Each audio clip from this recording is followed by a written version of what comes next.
اعوذ باللہ من الشیطان الرجیم بسم اللہ الرحمن الرحیم۔ سب ویڈیو دیکھنے اور سننے والوں کو السلام علیکم۔ ہمارے چینل کے پیارے ویورز، آج ہم تلاوت کریں گے سورہ توبہ کی آیت نمبر 96 اور 97، یعنی کہ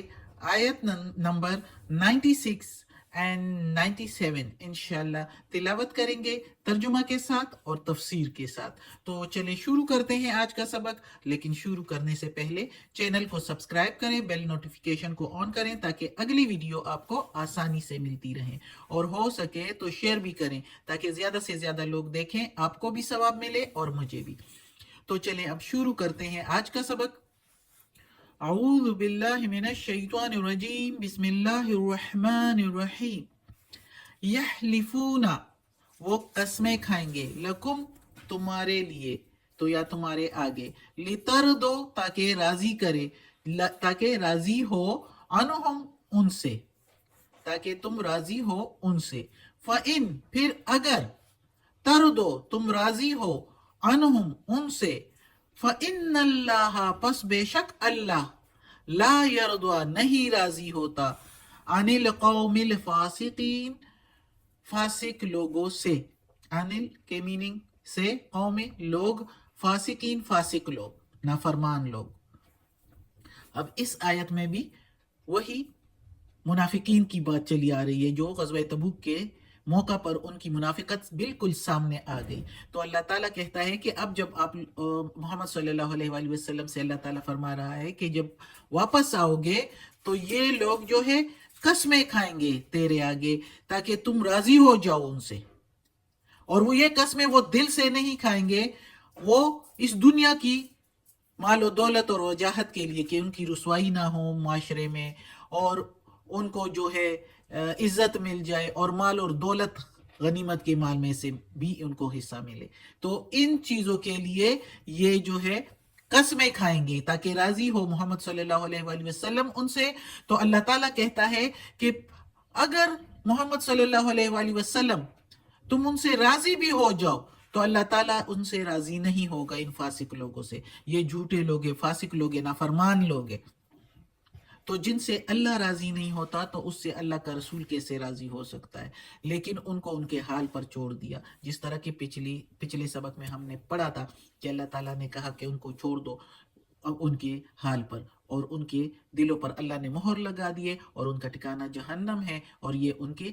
کمائی کا سبب ہے جو وہ برے کام کرتے ہیں۔ تو ادھر بھی اللہ تعالیٰ وہی کہہ رہا ہے کہ اللہ تعالیٰ ان سے راضی نہیں ہوگا۔ تو جب اللہ تعالیٰ نے قرآن میں کہہ دیا محمد صلی اللہ علیہ وآلہ وسلم اپنے نبی سے، تو پھر محمد صلی اللہ علیہ وسلم کہاں ان سے راضی ہوئے ہوں گے۔ اگلی آیت میں ہے الاعراب، اعراب والے مطلب جو پہلے بھی ہم نے پڑھا تھا، مدینہ کے اطراف میں جو صحرائی لوگ تھے یا دیہاتی لوگ تھے ان کو اعراب والے کہتے ہیں۔ ان کو بدو بھی کہا جاتا ہے، اور بعض جگہوں پر دیہاتی بھی کہا جاتا ہے، اور ان کو گنوار بھی کہا جاتا ہے۔ یہ مختلف ترجموں میں ان کو مختلف نام دیے گئے ہیں۔ ہم ادھر ان کو دیہاتی کے نام سے کہیں گے، اعراب والے یعنی دیہاتی لوگ۔ اشد سخت ہے، کفرا و نفاقا کفر میں اور منافقت میں، کفرا و نفاقا و اجدر کفر میں اور نفاق میں، اور وہ نہیں چاہتے، الا یعلم حدودا اور نہیں چاہیے کہ وہ سیکھیں، اللہ یہ کہ یعلم سیکھیں وہ، حدودا حدود، ما انزل اللہ جو اللہ نے نازل کیے، انزلہ نازل کیے، اللہ نے، اللہ اوپر، رسول ہی اپنے رسول پر، ہی کے میننگ اس کے، تو ہی کے میننگ اس کے، اور رسول تو اللہ نے اپنے رسول، ادھر اس کے جگہ ہم استعمال کریں گے کہ اللہ نے اپنے رسول پر جو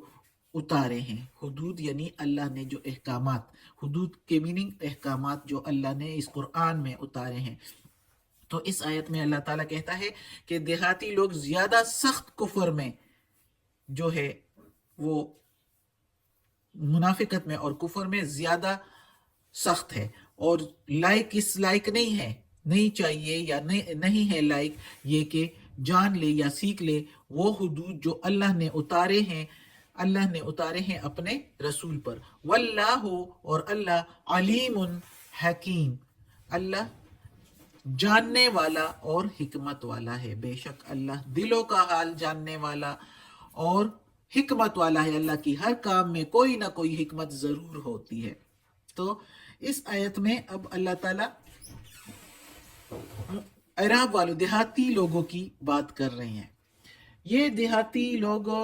ابھی تک تو ہم جو بھی پڑھ رہے تھے مدینہ کے منافقین اور مومنین مخلصین کے احوال اللہ تعالیٰ نے بیان فرمائے ہیں، لیکن اب جو حال اللہ تعالیٰ اس آیت میں اور پہلے بھی ایک آیت میں ہم نے ان کے بارے میں پڑھا تھا کہ یہ دیہاتی بدھوں کا ذکر اب اس آیت میں سے شروع ہو رہی ہے کہ ان میں بھی کئی طرح کے لوگ پائے جاتے ہیں، دیہاتیوں میں بھی، یعنی کوئی کافر ہے زیادہ، کوئی منافقین ہے، کوئی مخلص مسلمان بھی ہے، لیکن ادھر جو ہے کافر اور منافقین کی بات ہو رہی ہے اس آیت میں۔ اور اللہ تعالیٰ کہتا ہے کہ یہ چونکہ دیہاتی لوگ قدرتی طور پر زیادہ سخت مزاج ہوتے ہیں، تو اس لیے جو ہے یہ منافقت میں اور کفر میں بھی بہت سخت پائے جاتے ہیں، اور ان کے لیے یہ اس لائق ہی نہیں ہے کہ یہ ان حدود کو جان لے جو اللہ نے اتارے ہیں اپنے رسول پر، یعنی یہ قرآن مجید میں جو احکامات ہے، جو حدود ہے جس کے باہر ہم نے نہیں نکلنا، وہ حدود جو اللہ نے بتائے ہیں جس کے مطابق ہم زندگی گزاریں، تو یہ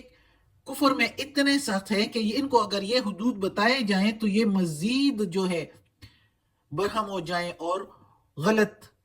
راستے اختیار کر لیں۔ تو اللہ تعالیٰ تو دلوں کا حال جانتا ہے، تو اس لیے اللہ تعالیٰ نے کہا ہے کہ یہ اس لائق ہی نہیں ہے۔ اور چونکہ یہی دیہاتی لوگ علم اور حکمت سے دور رہنے کی وجہ سے تہذیب اور شائستگی کا اثر بھی ان پر کم ہوتا ہے، اور علم کی روشنی بھی بہت کم یہ لوگ قبول کرتے ہیں، اس لیے ان کا کفر اور نفاق جو ہے، منافقت جو ہے، وہ شہری کافر اور منافقین سے زیادہ سخت ہوتا ہے۔ اس لیے اللہ تعالیٰ نے کہا ہے ان کو ایسے مواقع دستیاب ہی نہیں ہوتے کہ اہل علم اور صلاح کی صحبت میں جو ہے تہذیب کے وہ قانون اور قاعدے معلوم کریں جو اللہ تعالیٰ نے اپنے پیغمبر محمد صلی اللہ علیہ وآلہ وسلم پر نازل کیے ہیں۔ تو علم و معرفت ہی وہ چیز ہے جو انسان کے دل کو نرم کرتی ہے اور مہذب بناتی ہے۔ جو لوگ اس قدر جہالت میں غرق ہوتے ہیں، ضروری ہے کہ ان کے دل بھی سخت ہوتے ہیں، وہ کفر اور منافقت میں بھی پھر سخت ہی ہوتے ہیں، اسی راستے پر چلتے ہیں، وہ درندوں کی طرح اندھا دھند بڑھتے چلے جاتے ہیں، وہ ایک معاشی حیوان کی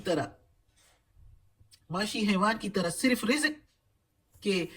ڈھونڈنے میں لگے رہتے ہیں، اس کے پیچھے پھرتے رہتے ہیں، اور وہ یہ نہیں سمجھتے کہ حق کیا ہے اور ان کے حق میں اور دوسرے مسلمانوں کے حق میں کیا بہتر ہے، وہ یہ ان چیزوں کو جانتے ہی نہیں ہیں۔ اس لیے اللہ تعالیٰ نے ان کے لیے کہا ہے کہ یہ اعراب والے زیادہ سخت ہے کفر اور نفاق میں، ان کے لیے ان کو چاہیے نہیں، ان کے لائق ہی نہیں کہ یہ جان لے، سیکھ لے حدود وہ والے جو اللہ نے اپنے رسول پر اتارے ہیں۔ صدق اللہ العظیم۔ آج کا سبق ختم ہوتا ہے۔ اللہ ہمیں توفیق دے اس قرآن مجید کا ترجمہ مکمل کرنے کی اور اس پر عمل کرنے کی توفیق دے۔ صدق اللہ العظیم۔ یا اللہ، یا پروردگار، یا رب العالمین، یا مالک یوم الدین، یا علی کل شیء قدیر، یا اللہ یہ تیرے کلام قرآن مجید کی تلاوت کی ہے ترجمہ اور تفسیر کے ساتھ، اس کے زیر زبر پیش میں ترجمہ اور تفسیر میں تلفظ میں کوئی غلطی ہوئی ہو تو معاف کر دینا، تو غفور الرحیم ہے، رحمان اور رحیم ہے۔ یا اللہ ہمیں عافیت والے معاملات دے، ہماری بیماریاں، تکالیف، پریشانیاں اور برائیاں ہم سے دور کر دیں۔ یا اللہ ہمیں اپنے نیک اور صالح لوگوں میں شامل کر دے، آمین ثم